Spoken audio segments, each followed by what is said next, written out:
इनसे मिलिए।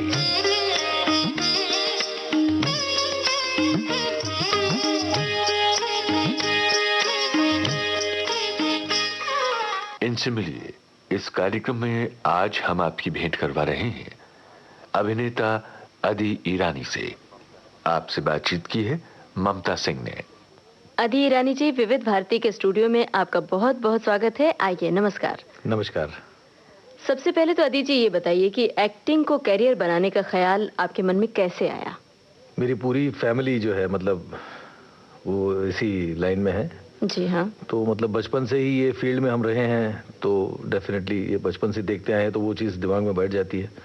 और देख देख के साथ में ये भी देखते हैं ना कि जिस तरह से मेरी सिस्टर जो बहुत ही फेमस थी, अरुणा ईरानी जी अरुणा ईरानी जी मेरी सिस्टर हैं, तो वो बहुत ही फेमस थी। जिस तरह से उनके पीछे लोग भागते थे, साइन लेते थे, तो वो सब चीज़ें बहुत दिमाग में बैठी। सोचा कि यार ये सबसे अच्छी लाइन है। अदी जी, स्क्रीन पर आपका पहला काम कौन सा था और कैसा रहा वो अनुभव जब पहली बार आप स्क्रीन पर आए? तो बहुत ही नर्वस था मैं। पहली बार जब आया तो सीधा संजीव कुमार के सामने था। अच्छा। हाँ जी, संजीव कुमार तो बहुत ही फेमस एक्टर थे जी। और बहुत ही माने हुए कलाकार थे। तो आप तो जानते हैं कितने अच्छे कलाकार थे।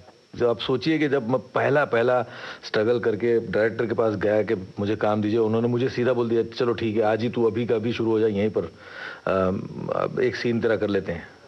तो मैं तो पहले हिल गया, सबसे पहली बात तो हिल गया। मैं कह रही यार मैं तो काम मांगने गया और इमीडिएटली मिल भी गया। फिर जब देखा मेकअप वेकअप करके ड्रेसेस पहन के जब मैं सेट पे गया तो देखा तो सामने संजीव कुमार, तो और ज्यादा नर्वस हो गया। अरे मैं बोला संजीव कुमार के सामने मुझे डायलॉग बोलने, ये बोलने, और हालांकि था रोल सिर्फ 12 से 15 सेकंड का, सिर्फ 15 सेकंड का उनकी सेक्रेटरी का रोल मैंने किया। फिल्म का नाम था तृष्णा। तो इसमें मैंने 15 सेकंड का मतलब जो मेरा हाल हुआ था मतलब करीबन वो एक शॉट जो 15 सेकंड का था वो एक ही शॉट था पूरी फिल्म में। उस 15 सेकंड के एक शॉट को मैंने कम से कम 25 से 30 रिटेक दिए थे। संजीव कुमार की आपने बात की, तो संजीव कुमार कैसे थे? मतलब आपसे जब उन्होंने काम करवाया, जो भूमिका आपने की, तो होता क्या है कि बड़ा एक्टर छोटे एक्टर को अक्सर कहीं डांट फटकार देता है, ऐसा कुछ? तो उनकी कोई याद है? कोई नहीं, याद तो सिर्फ ये मैं कहूँगा कि उन्होंने आउट ऑफ द वे जाके डायरेक्टर को ये तक बोला उन्होंने कि आप प्लीज एक 2 सेकंड लाइट बंद कर दीजिए, मैं इनके साथ बैठ के बात करना चाहता हूँ। क्योंकि वो मेरी बात को समझ गए थे। वो भी एक कलाकार हैं, वो भी इन सब चीज़ों से गुजर चुके हैं ना। उनको भी पता है कि एक नए कलाकार की हालत क्या होती है एक बड़े कलाकार के सामने। तो वो मेरे साथ में बैठे, उन्होंने मेरे साथ में बैठ के मेरे साथ में काफ़ी हंसी मजाक की, मस्ती मजाक किया, मुझे थोड़ा सा आसान मतलब ईजी किया, और he made me very comfortable. जी। और मुझे उन्होंने ये बताया कि देखो सब भूल जाओ, तुम ये सोचो कि तुम ये रोल कर रहे हो, भूल जाओ कि संजीव कुमार तुम्हारे सामने है, भूल जाओ कौन तुम्हारे सामने है, डू दिस वे। और उसके बाद मेरा कोई रिटेक नहीं हुआ। अच्छा अदिति जी, तृष्णा फिल्म से आपकी शुरुआत हुई और इतने अच्छे एक्टर के साथ आपने काम किया, फिर बीच में बहुत सारी फिल्में आपने की, फिर दिल फिल्म से काफ़ी हिट हुए, मतलब फिल्म भी बहुत हिट थी और आपका नाम उसके बाद अच्छी तरह जाना पहचाना गया। तो इसकी क्या वजह? इसके पहले आपकी कोई पहचान क्यों नहीं बनी? कहीं दिल फिल्म थी, दिल का मामला तो नहीं था कुछ? नहीं, दिल का मामला नहीं था, दिमाग का मामला था। दिमाग थोड़ा कमजोर था। गलत रास्ते पे चला गया था। तो गलत रास्ता मतलब किसी और वे में नहीं। जी हाँ। मतलब हिंदी फिल्में छोड़ करके मैं रीजनल साइड पे चले गया था, वहाँ पे हीरो के रोल्स मुझे मिल रहे थे। दिल से पहले की बात कर रहा हूँ। अच्छा जी। गुजराती फिल्मों में काफी हीरोज के रोल किए, कम से कम 35 से 40 फिल्में की। तो रास्ता मैं भटक गया था और कुछ नहीं। अच्छा। हालांकि वो एक बहुत ही अच्छा एक्सपीरियंस अपने आप में था, क्योंकि एक परफॉर्मेंस मतलब काम करते करते एक्सपीरियंस आदमी को मिलता है, जो एक्सपीरियंस मुझे मिला बहुत अच्छा मिला। अच्छा, अक्सर ऐसा होता है कि ज़्यादातर कलाकार थिएटर की पगडंडी से अपनी यात्रा शुरू करते हैं, अभिनय यात्रा। तो क्या आपने भी थिएटर की पगडंडी पकड़ी थी अभिनय यात्रा की शुरुआत के लिए? शुरुआत कोशिश मैंने बहुत की जी। और कोशिश पहले मैंने गुजराती स्टेज से करने की कोशिश की, 2-3 प्लेज में मुझे रोल्स भी मिले, लेकिन शायद मैं अच्छी तरह से नहीं कर पाया, इसलिए डायरेक्टर ने मुझे निकाल दिया। जी। फिर मैंने बोला क्या करूं, तो मुझे राजस्थानी प्लेज में कुछ मेरे पहचान वाले थे, उन्होंने रोल दिया एक, तो मैंने वो रोल किया। एक नहीं 2 प्लेस किए मैंने, और दोनों प्लेस में मैंने बहुत बड़ा डिजास्टर किया। मतलब स्टेज पे जाने के बाद में एक सीन का डायलॉग बोलना है तो उसकी जगह पे तीसरे सीन का डायलॉग मैं बोल रहा हूँ, तो एक से तीसरे सीन पे चले गए तो आधा प्ले तो वहीं पे खत्म हो गया। अच्छा। हाँ, मतलब अगर जो 2 घंटे 2.5 घंटे का प्ले होता है तो वो तो 1.5 घंटे में खत्म हो गया मेरी वजह से। फिर क्या हुआ फिर? फिर क्या, फिर उसके बाद में डायरेक्टर ने मेरे सामने हाथ जोड़ा, मुझे बोले भैया माफ कर देना यार, मेरी भूल थी जो मैंने तुझे लिया इस प्ले में। इतने मतलब डायरेक्टली नहीं बोला, लेकिन बहुत ही प्यार से समझा कि उसने मुझे। जय संतोषी माँ में आपकी भूमिका है, अंदाज, शपथ, महाभारत कथा में भी आपने बहुत सारे रोल किए हैं, बहुत सारे सीरियल्स में बहुत सारे रोल किए हैं। तो इतने अलग अलग तरह के किरदार आपने निभाए हैं। एक ही इंसान के लिए अलग तरह की भूमिका निभाना थोड़ा मुश्किल होता है, तो आपने कैसे मैनेज किया? कैसा लगा? कोई मुश्किल नहीं आई कभी? नहीं, मुश्किल तो काफी आती है। मुश्किलों के बिना तो कामयाबी नहीं मिलती, सबसे पहली बात। जी हाँ। और कामयाबी से मेरा मतलब ये नहीं कि लोगों का पहचानना, लोगों का जानना। कामयाबी से मेरा मतलब ये है कि अगर जो एक किरदार मैं कर रहा हूँ और अगर जो वो विलन का है तो कई जगह पे मैं कर रहा हूँ जहाँ पे बहुत अच्छा आदमी है, तो ये दोनों किरदार करने में अलग अलग तरह से मेहनत करनी पड़ती है। तो एक विलन के हिसाब से उसकी सोचने का तरीका सोचना पड़ता है, उसके चलने का तरीका सोचना पड़ता है, उसके एक तरीका ही उसका अलग हो जाता है, एक ढंग अलग हो जाता है उसका। और अगर जो अच्छा आदमी है तो उसका सोचने का तरीका अलग हो जाता है, उसका बोलने का तरीका अलग हो जाता है, उसके चलने का तरीका अलग हो जाता है। तो ये सब चीज़ें सोचनी पड़ती है, तो इसमें मेहनत लगती है। और ये मेहनत करने के बाद जब ऐसा लगता है कि वाह वाह वाह, पब्लिक ने मुझे पसंद किया है इस रोल में, तो ऐसा लगता है कि मेहनत सफल हुई है। ये मतलब मेहनत तो है, मेहनत के बिना तो मतलब तकलीफ तो उठानी पड़ेगी। जी। अदी जी, अरुणा ईरानी आपकी बहन है, जानी मानी अभिनेत्री हैं, तो एक बहन के रूप में वो कैसी हैं आपके लिए? अब मैं अगर ये जवाब दूं कि मेरे लिए तो भगवान है, तो बहुत ही कॉमन डायलॉग हो जाता है, क्योंकि हर आदमी यही बोलता है अपने माँ के लिए, अपने बाप के लिए जी। लेकिन मैं ये कहूँगा कि वो डेफिनेटली, मतलब मैं सच्चे दिल से कहता हूँ ये कि वो वाकई में मेरे लिए भगवान थे। क्योंकि बचपन से मेरे फादर की डेथ हो गई 13 साल की उम्र में, और मदर जो थी वो काम करती नहीं थी, सारा कुछ फादर संभालते थे। फादर के बाद में कोई था नहीं, सबसे बड़ी हमारी फैमिली में अरुणा जी। तो अरुणा जी ने हम सबको पाल पोस के बड़ा किया। हम लोग 5 भाई 3 बहन हैं। अगर आज अरुणा जी नहीं होते तो शायद ना मैं इस फील्ड में होता, ना कहाँ, पता नहीं कहाँ होता। मुझे तो पता ही नहीं मैं कहाँ होता, हमारे सामने नहीं होता। हाँ जी, हाँ जी। तो इससे आप अंदाजा लगा सकते हैं कि क्या कहना चाहिए उनको। जी। कोई राखी याद है आपको जो हमारे साथ बांटना चाहे? आपके जहन में कोई राखी याद है? राखी एक, मतलब अरुणा जी थी नहीं यहाँ पे, और हम सोच रहे थे कि अरुणा जी है नहीं। हर बार क्या होता है कि हम लोग राखी जब मनाते हैं तो अरुणा जी के घर पे मनाते हैं, सारे के सारे भाई हम वहाँ पे इकट्ठा होते हैं। आमतौर पे राखी पे बहन भाई के घर पे जाती है, लेकिन हम सब के सब भाई जितने भी हैं, 5 के 5 भाई, वो सारे के सारे अरुणा जी के यहाँ पे मिलते हैं और उनसे राखी बंधवाते हैं। बाकी बहनें भी वहाँ पे आ जाती हैं और हमको राखी बांधती हैं। तो एक हमारा कस्टम, हमारी फैमिली का है ये, तो हम वहीं पे मिलते हैं।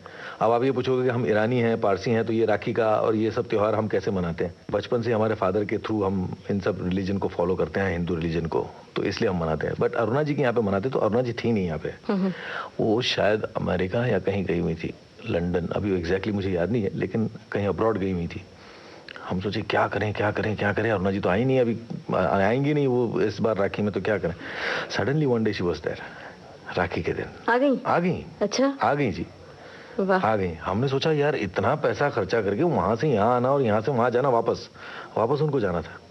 आ गई वो, राखी वाखी बांधी, 2 दिन रही और फिर चली गई। मतलब ये हमारे लिए बहुत बड़ी बात है। आपकी आने वाली फिल्में, आने वाले धारावाहिक कौन कौन से हैं? कुछ नाम बताएंगे उनके? आने वाली में तो एक ही अभी जो चल रहा है, जय संतोषी माँ, जो अभी अभी शुरू हुआ है जी। एक अरुणा जी का ही सीरियल है जो देश में निकला होगा चांद जी। उसमें भी वही बड़ा अजीब सा कैरेक्टर, मैं जो बोल रहा हूँ ना कि अभी विलन का कैरेक्टर मैंने किया है जी। गंदा आदमी, बहुत ही मतलब लालची और उस टाइप के जो आदमी होते हैं ना, वो कैरेक्टर किया है। जय संतोषी माँ में बहुत ही अच्छे आदमी का कैरेक्टर किया है मेरा। मतलब 7 भाई होते हैं, उनमें सबसे बड़ा भाई और सबसे सीधा और अच्छा भाई, सबको संभालने वाला भाई, वो कैरेक्टर मैंने किया है। कुछ फिल्मों के नाम भी बताएंगे जो आने वाली हैं या आ चुकी हैं? हाँ जी, एक फिल्म आने वाली है, रिलीज पर है अभी, जिसका नाम है कश्मीर हमारा है। और एक फिल्म आने वाली है जो रिलीज पर है लेकिन थोड़ा सा वक्त लग जाएगा उसको, क्योंकि उसकी कुछ 2-3 दिन की शूटिंग बाकी है जी, तो थोड़ा सा वक्त लग जाएगा, लेकिन रिलीज पे कंप्लीट है ऑलमोस्ट। उसका नाम है सुनो ससुर जी।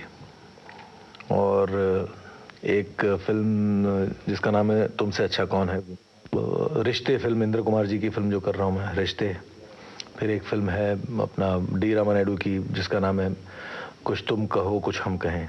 देश में निकला होगा चांद में आपकी भूमिका है, और अभी अभी आपने जिक्र भी किया कि उसमें एक खराब आदमी की भूमिका है।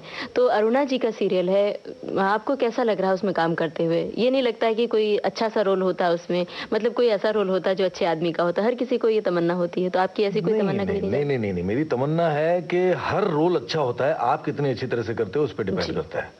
चाहे वो आदमी बुरा है तो बुरे का रोल अगर जो आप कर रहे हो तो आप कितनी अच्छी तरह से कर सकते हो। ये जरूरी नहीं है कि हम अच्छा आदमी बन के अगर जो रोल करेंगे तो ही अच्छे कहलाए जाएंगे, ऐसा जरूरी नहीं है ना। आपने मेरी इतनी सारी फिल्में देखी हैं, आप बोलती हैं कि लोग मुझे पहचानते, क्यों पहचानते हैं? मैंने तो बुरे ही रोल किए हैं, विलन के ही रोल किए हैं, क्यों लोग मुझे पहचानते हैं? आज मैं आपके साथ मैं इस रेडियो प्रोग्राम में बैठा हूँ तो क्यों आपने मुझे बुलाया है? सही बात है। और सीरियल में भी जब आपको देखते हैं तो लोग नाक बहुत सिकोड़ते हैं, तो ये आपकी एक्टिंग की सार्थकता है। So nice of you, thank you. Shooting से पहले जब कभी आप शूटिंग पर जाते हैं तो उसके पहले कोई तैयारी करते हैं विशेष तौर पर, या सीधे आप चले जाते हैं और वहाँ जो कुछ होता है? एक तो हमारी फिल्म इंडस्ट्री में या हमारी सीरियल इंडस्ट्री में जो तरीका है वो ये है कि आपको पहले से स्क्रिप्ट नहीं दी जाती जी। स्क्रिप्ट जो है वो कुछ लोग ही करते हैं ऐसा। अच्छा। बहुत लोग नहीं करते हैं, सभी ये नहीं करते। तो ज्यादातर लोग जो है उनकी प्रैक्टिस ये है कि वो सीधा आप सेट पर जाए, वहीं पर आपको सीन मिल जाएगा कि ये सीन पहले कर रहे हैं तो आप ये सीन पहले आप तैयार कर लो। तो लास्ट मोमेंट की तैयारी होती है। वैसे हमारे दिमाग में रोल होता है कि भाई रोल ये है, और उसकी तैयारियां कैरेक्टराइजेशन तो दिमाग में होती है, तो सिर्फ उसके डायलॉग याद करके उसको किस तरह से बोलना है वही प्रैक्टिस करके फिर उसको हम लोग कर लेते हैं। जी। शूटिंग के दौरान की कोई यादगार घटना जो श्रोताओं के साथ बांटना चाहें? दर्द देने वाली घटना हुई थी, मुझे दर्द हुआ था। जी। अगर आपको एतराज ना तो बताएं हमें। हाँ जी बिल्कुल। ये चोरी चोरी चुपके चुपके फिल्म आई थी। उसमें मैं प्रीति जिंटा को रेप करने की कोशिश करता हूँ, सलमान खान आ जाता है, मुझे मारता है। ये आपने अगर जो फिल्म देखी है तो देखिए फिल्म जी। तो वो मुझे मारता है, बहुत मारता है, इंतहा बेइंतहा मारता है मुझे, मतलब मारता ही जाता है। तो वो मारने से पहले हम लोग रिहर्सल कर रहे थे, और जब रिहर्सल कर रहे थे तो उसका शॉट ये था कि वो मुझे मारता है और मार के मेरा कॉलर पकड़ता है, और कॉलर पकड़ के मुझे लेके आके दीवार में मेरा सिर दे मारता है, और वहीं पर फ्रेम लगी हुई थी, तो वहां पे सिर्फ टच करके मुझे आ जाना है, ऐसा था। तो रिहर्सल हम लोग कर रहे थे, और रिहर्सल में वो मुझे वाकई में, यूजुअली हम जब फाइट करते हैं तो फाइट में अपने आप को लूज छोड़ देते हैं ताकि एक्टिंग करने में आसान हो। कोई रियल फाइट तो हो नहीं रही कि हम अपने आप को मजबूत करें, तो लूज छोड़ना पड़ता, थोड़ा ढीला रखना पड़ता अपने आप को ताकि सामने वाले के लिए आसान हो। तो मैंने अपने आप को ढीला छोड़ दिया, तो सलमान खान कुछ जोश में आ गए, पता नहीं क्या हुआ उनको, वो रियल मूड में आ गए, एकदम ऐसे जोश में आ गए, ऐसे मूड में आ गए कि ले गए मुझे और दे मारा मुझे दीवार में, और वो वहाँ कांच की फ्रेम लगी हुई थी, वो टूटी और मेरे सिर में आगे, जो आपको यहाँ पे थोड़ा बहुत नजर आ रहा हो तो जी हाँ, ये निशान ये सिर में लग गया था पहले ही दिन। अच्छा, शॉट भी नहीं हुआ था, एक शॉट भी नहीं हुआ। हाँ जी, एक शॉट भी नहीं हुआ था मेरा, और ये मतलब ऐसा हो गया। क्या करें, तो फिर उसको डॉक्टर को बाकायदा बुलाया गया, ये पट्टी वट्टी लगाई, ये सब की, उस पर फिर पट्टी पे मेकअप वेकअप किया, पर we shot after that, shooting रुकी नहीं। मतलब काफी खून वून निकला था, बहुत बुरा हाल हो गया। मतलब इतना बड़ा जोखिम उठाना पड़ता है आप लोगों को शूटिंग के दौरान? मतलब मैं तो आंख से बच गया था, मेरी आंखें चली जाती हो सकता है, क्योंकि बड़े यहाँ पे नाक पे भी मुझे लगा था ये, उसका कांच जब उड़ता है तो। फिर उसके बाद सलमान खान का क्या रिएक्शन था? उनको बहुत, उनको बुरा लगा, बहुत ही बुरा लगा। उन्होंने बाकायदा मुझे कितनी बार सॉरी सॉरी सॉरी बोला। बोला कि सॉरी अभी हो गया, इसमें क्या, अभी हो जाता है। जी आदि जी, विविध भारती के स्टूडियो में आप आए और इतना सारा वक्त दिया, बहुत बहुत शुक्रिया आपका। नमस्कार। आपको भी बहुत बहुत शुक्रिया और नमस्कार कि आप लोगों ने मुझे यहाँ बुलाया और इतनी इज्जत दी। इनसे मिलिए। इस कार्यक्रम में अभी आप अभिनेता आदि ईरानी से ममता सिंह की ये बातचीत सुन रहे थे। इस कार्यक्रम के निर्माण में प्रस्तुति सहयोग दिया रमेश गोखले ने, और विविध भारती की ओर से इसे आपकी सेवा में प्रस्तुत किया शकुंतला पंडित ने।